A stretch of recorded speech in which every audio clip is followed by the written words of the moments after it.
प्रिय भक्तगणों, महाकुंभ मेले में जाने से पहले यह कहानी आपको जरूर सुननी चाहिए।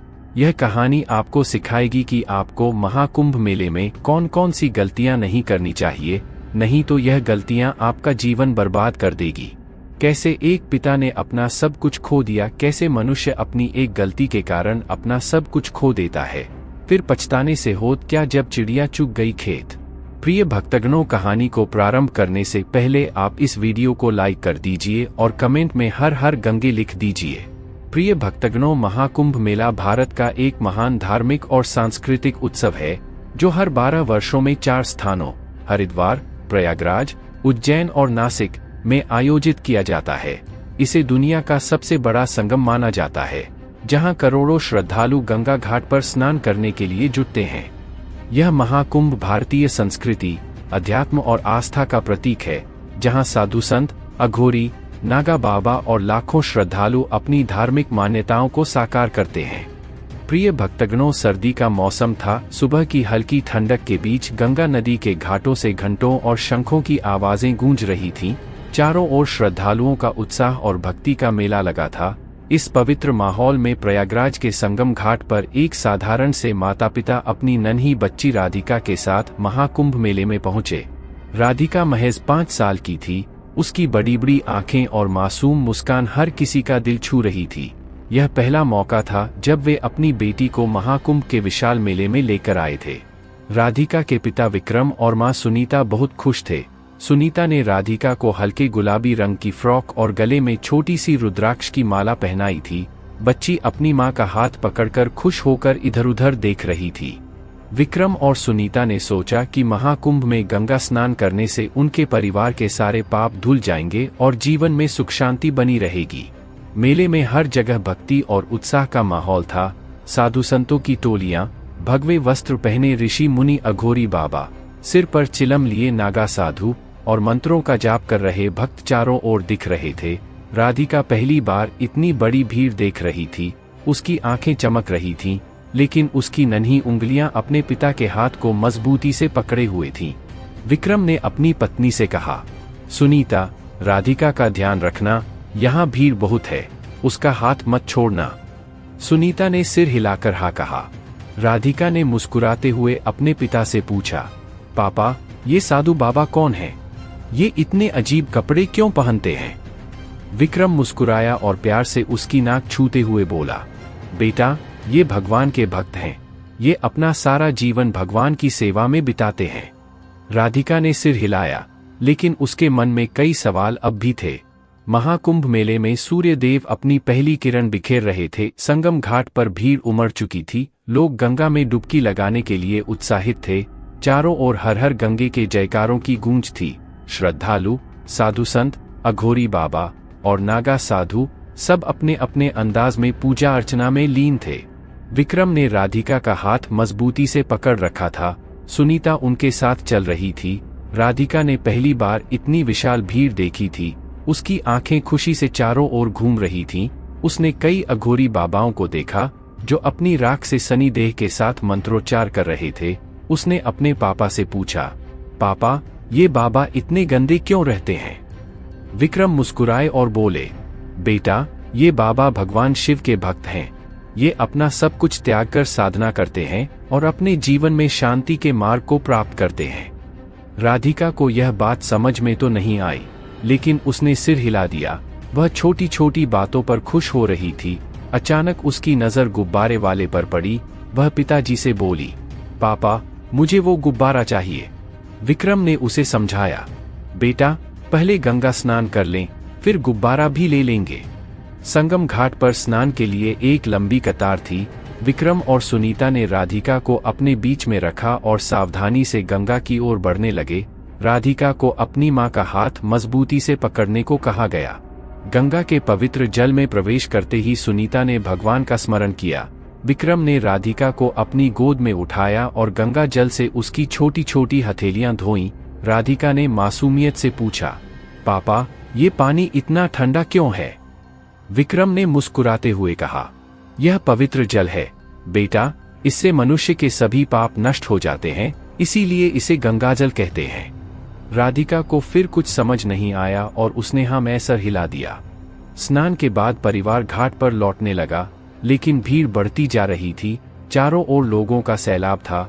विक्रम ने राधिका का हाथ फिर से मजबूती से पकड़ लिया। पास में ही कुछ मनचले लड़कों ने शोर मचाना शुरू कर दिया, जिससे भीड़ में खलबली मच गई और फिर अचानक भीड़ में धक्का मुक्की होने लगी। जैसे ही विक्रम और सुनीता भीड़ से निकलने की कोशिश कर रहे थे, अचानक एक झटका लगा और राधिका का हाथ विक्रम के हाथ से छूट गया। राधिका घबरा गई और चारों ओर देखने लगी।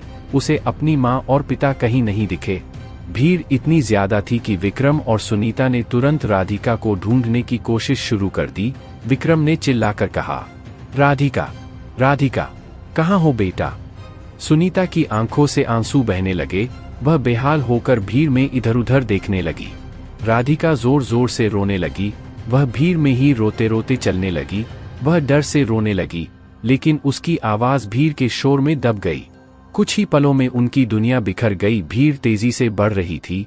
हर कोई घाट से बाहर निकलने की कोशिश कर रहा था। विक्रम ने राधिका का हाथ मजबूती से पकड़ा हुआ था, लेकिन अचानक भीड़ में एक जोरदार धक्का लगा। विक्रम का संतुलन बिगड़ गया और उसी पल राधिका का नन्हा हाथ उनके हाथ से छूट गया। राधिका जोर जोर से रोने लगी और अपने चारों ओर देखने लगी, लेकिन उसे अपने माता पिता कहीं नजर नहीं आए। चारों ओर अनजान चेहरे, शोर और धक्का मुक्की। उसकी आंखों में आंसू आ गए। वह मासूमियत से रोते हुए चिल्लाने लगी, माँ, पापा, कहाँ हो? यह दशा एक माता पिता के लिए सबसे दुखदायक थी। उसकी आंखों से आंसू बहने लगे। उसने भीड़ में चारों तरफ नजर दौड़ाई, लेकिन राधिका कहीं नहीं दिख रही थी। सुनीता रोते हुए बोली, विक्रम, मेरी बेटी, मेरी राधिका कहाँ चली गई? विक्रम ने सुनीता को संभालने की कोशिश की, लेकिन विक्रम खुद भी अंदर से टूट चुका था। विक्रम और सुनीता की आवाजें सुनकर आसपास के लोग रुक गए। धीरे धीरे भीड़ में खलबली मच गई। कई लोग उनकी मदद करने आगे आए। किसी ने पूछा, आपकी बेटी कैसी दिखती है? उसने क्या पहना है? विक्रम ने कांपती आवाज में कहा, वह 5 साल की है। उसने गुलाबी फ्रॉक पहनी है और गले में रुद्राक्ष की माला है। उसका नाम राधिका है। कुछ लोगों ने राधिका को ढूंढने की कोशिश की और भीड़ में इधर उधर जाने लगे, लेकिन भीड़ इतनी ज्यादा थी कि राधिका का पता लगाना मुश्किल हो रहा था। राधिका अब भीड़ से बाहर निकलने की कोशिश कर रही थी। वह बार बार रोकर अपनी माँ और पापा को पुकार रही थी। उसे समझ नहीं आ रहा था कि वह कहाँ जाए। अचानक एक साधु बाबा ने उसे देखा। उन साधु बाबा का चेहरा बहुत ज्यादा चमक रहा था और उनके चेहरे पर एक हल्की सी मुस्कान थी। वह बाबा राधिका के पास गए और प्यार से बोले, बेटी, तुम रो क्यों रही हो? तुम्हारे माँ पिता कहाँ हैं? राधिका ने रोते हुए कहा, मुझे पापा चाहिए, माँ चाहिए। साधु बाबा ने उसे अपने पास बिठाया और शांत कराया। बाबा ने उसे बच्ची को एक गुब्बारा भी दिया, जिस गुब्बारे के लिए उसे बच्ची ने पहले कहा था। गुब्बारे को देखकर बच्ची कुछ समय के लिए शांत हो गई। संगम घाट पर राधिका के गायब होने की खबर तेजी से फैल गई। विक्रम और सुनीता हर तरफ उसे ढूंढ रहे थे। सुनीता की आंखों से लगातार आंसू बह रहे थे और वह रोते हुए चिल्ला रही थी, राधिका, मेरी बच्ची, कहाँ हो? विक्रम की हालत भी खराब थी। उनके मन में भय और बेचैनी थी। भीड़ में किसी ने कहा, भाई साहब, आप मेले के घोषणा कार्यालय में जाकर बच्ची की गुमशुदगी की सूचना दीजिए, वहां से ऐलान करवाएं। विक्रम और सुनीता घोषणा कार्यालय की ओर दौड़ पड़े। घोषणा कार्यालय में पहले से ही कई लोग अपनों के खोने की शिकायत कर रहे थे। विक्रम ने वहां पहुंचकर कांपते हुए अपनी बात कही, मेरी 5 साल की बेटी राधिका गुम हो गई है। उसने गुलाबी फ्रॉक पहनी है और गले में रुद्राक्ष की माला है। कृपया उसकी घोषणा करवाएं। कार्यालय के कर्मचारी ने विक्रम की बात ध्यान से सुनी और माइक पर घोषणा की, सावधान, सावधान, 5 साल की बच्ची जिसका नाम राधिका है, गुलाबी फ्रॉक पहने हुए है और गले में रुद्राक्ष की माला है, गुम हो गई है। जिसने भी इस बच्ची को देखा हो, कृपया उसे घोषणा कार्यालय पर लाएं। घोषणा सुनते ही सुनीता की उम्मीदें जागीं, लेकिन अगले ही पल जब किसी ने राधिका को लेकर आने की खबर नहीं दी, तो वह और जोर से रोने लगी। सुनीता ने भगवान की मूर्ति की ओर देखा और बिलखते हुए कहा, हे गंगा माँ, हे प्रभु, मेरी बच्ची को बचा लो। अगर मेरी राधिका को कुछ हो गया तो मैं आपको कभी नहीं पूजूंगी। आपको कभी याद नहीं करूंगी। विक्रम ने सुनीता को सांत्वना देने की कोशिश की, लेकिन उसकी खुद की आवाज टूट रही थी। उधर राधिका साधु बाबा के पास बैठी थी। बाबा ने उसे प्रसाद दिया और उसकी भूख मिटाई। उन्होंने उसे शांत करते हुए कहा, डरो मत बेटी, मैं तुम्हें तुम्हारे माता पिता तक पहुंचा दूंगा। उसी समय बाबा को घोषणा कार्यालय से आवाज सुनाई दी और बाबा ने इस क्षण एक यात्री से घोषणा कार्यालय का पता पूछा और राधिका को अपने साथ लेकर वहां जाने लगे। घोषणा कार्यालय में विक्रम और सुनीता के दिल की धड़कनें तेज हो रही थीं। हर बार जब माइक से राधिका का नाम पुकारा जाता, उनकी उम्मीदें थोड़ी सी जागती, लेकिन जैसे ही कोई खबर न आती, वे फिर टूट जाते। सुनीता की आंखें रो रो कर सूज चुकी थीं। वह बार बार भगवान को पुकार रही थी, हे गंगा माँ, मेरी बच्ची को मुझसे वापस मिलवा दो। विक्रम ने सुनीता को संभालने की कोशिश की, लेकिन उनके अपने आंसू भी थमने का नाम नहीं ले रहे थे। चारों ओर से भीड़ का शोर, लोगों की हड़बड़ी और निरंतर घोषणाओं की आवाजें उनके दिल में घबराहट और बेचैनी बढ़ा रही थीं। राधिका, जो अब भी घबराई हुई थी, साधु बाबा के साथ चल रही थी। बाबा ने उसे प्यार से कहा, डरो मत बेटी, भगवान ने मुझे भेजा है, मैं तुम्हें तुम्हारे माँ पिता के पास ले जाऊंगा। राधिका ने अपने छोटे छोटे हाथों से बाबा का हाथ कसकर पकड़ लिया। घोषणा कार्यालय में विक्रम ने कर्मचारियों से कहा, कृपया एक बार और मेरी बेटी के बारे में घोषणा करें, शायद कोई उसे लेकर आ रहा हो। माइक से फिर से आवाज गूंजी, 5 साल की बच्ची, गुलाबी फ्रॉक पहने हुए, गले में रुद्राक्ष की माला, जिसका नाम राधिका है, जिसने भी उसे देखा हो, कृपया घोषणा कार्यालय पर लाएं, उसके माता पिता बहुत परेशान हैं। इस बार घोषणा सुनते ही साधु बाबा ने राधिका से कहा, बेटी, तुम्हारे माता पिता यहीं तुम्हारा इंतजार कर रहे हैं, चलो तुम्हें उनसे मिलवाते हैं। घोषणा कार्यालय के पास विक्रम और सुनीता उम्मीद और डर के साथ खड़े थे। तभी उन्होंने देखा कि एक साधु बाबा अपनी लंबी दाढ़ी और भगवा वस्त्रों में अपनी गोद में राधिका को लिए आ रहे हैं। सुनीता ने एक पल के लिए देखा और चिल्लाई, राधिका, मेरी बच्ची। राधिका ने जैसे ही अपने माता पिता को देखा, वह दौड़कर माता पिता के पास भागी। विक्रम ने भी दौड़कर राधिका को अपनी बाहों में भर लिया। सुनीता ने राधिका को गले से लगाकर फूट फूट कर रोना शुरू कर दिया। राधिका ने अपनी माँ से कहा, माँ, मुझे बहुत डर लग रहा था, तभी एक बाबा मुझे यहाँ लेकर आए।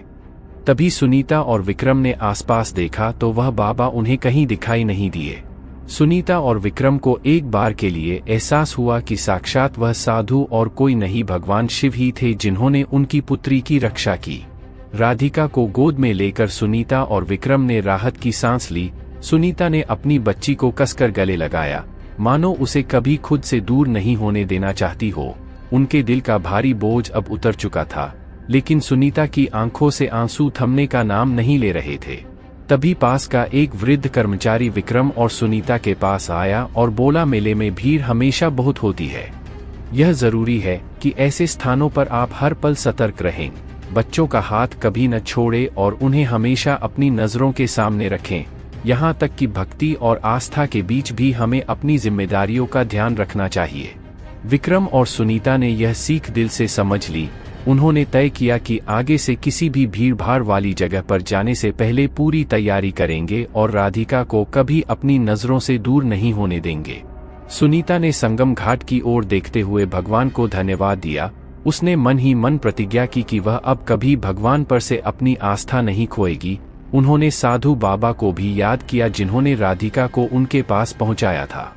इसके बाद खुशी खुशी सुनीता और विक्रम राधिका के साथ अपने घर की ओर रवाना हो गए। प्रिय भक्तों, राधिका के मिल जाने के बाद विक्रम, सुनीता और राधिका अपने घर लौट आए। हालांकि यह घटना उनके जीवन का एक कठिन अनुभव थी, लेकिन इसने उन्हें गहरी सीख दी।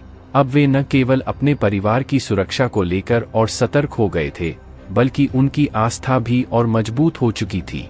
विक्रम ने अपने पड़ोसियों और रिश्तेदारों को यह कहानी सुनाते हुए कहा, महाकुंभ केवल आस्था और भक्ति का केंद्र नहीं है, यह हमें जीवन जीने की सही दिशा भी देता है। भगवान पर विश्वास रखें, लेकिन खुद भी अपनी जिम्मेदारियों को न भूलें। भीड़-भाड़ वाली जगहों पर हमें हमेशा सतर्क रहना चाहिए। बच्चों को अपनी नजरों से कभी दूर न जाने दें। याद रखें, हमारी सतर्कता ही हमारे परिवार की सुरक्षा है। घाट पर स्नान के दौरान चोर और लुटेरों का भी ध्यान रखना चाहिए। किसी भी अज्ञात व्यक्ति से मदद लेने से पहले सोचना चाहिए और घाटों के पास चेन या रस्सी के सहारे स्नान करें, क्योंकि ऐसी जगह पर एक धक्का लगने एक आम सी बात होती है। महिलाओं को आभूषण और कीमती वस्तुएं नहीं पहननी चाहिए। भीड़ में आभूषण और कीमती वस्तुओं के चोरी होने की संभावना रहती है। बेहतर है कि इन्हें घर पर छोड़कर जाएं।